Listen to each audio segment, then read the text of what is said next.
Hi everyone, for today I just want to focus about the phonocardiograms, which phonocardiogram is a rap showing the sound recorded from the cardiac cycle from a single cardiac cycle or a heartbeat.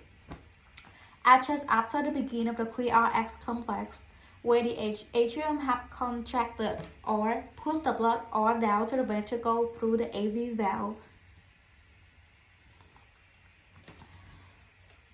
As the ventricle starts depolarization, the door connections between the ventricle and the atrium shut down as the AV valve being shut harshly enough that it makes the very first cells appear on the phonocardiogram, which is the loop cell. This representing, which I have highlight pink in here. This representing the beginning of the ventricle contractions and the end of the atrium depolarizations. Begin contractions. Okay, really straightforward. Our second cell, the dub cell. Here we go.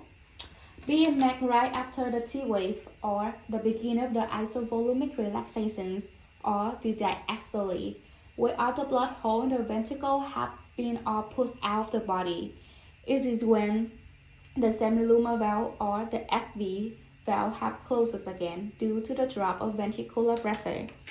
Here's the ventricular, and these are the SV valve. It's put out of the body. Since these valves are always angrily shut, so it doesn't really make a sound when it open, but when it closed, it's really obviously appear a sound, which is the locked up sound that we hear. These cells are representing for the end of the depolarizations or end of contracting period.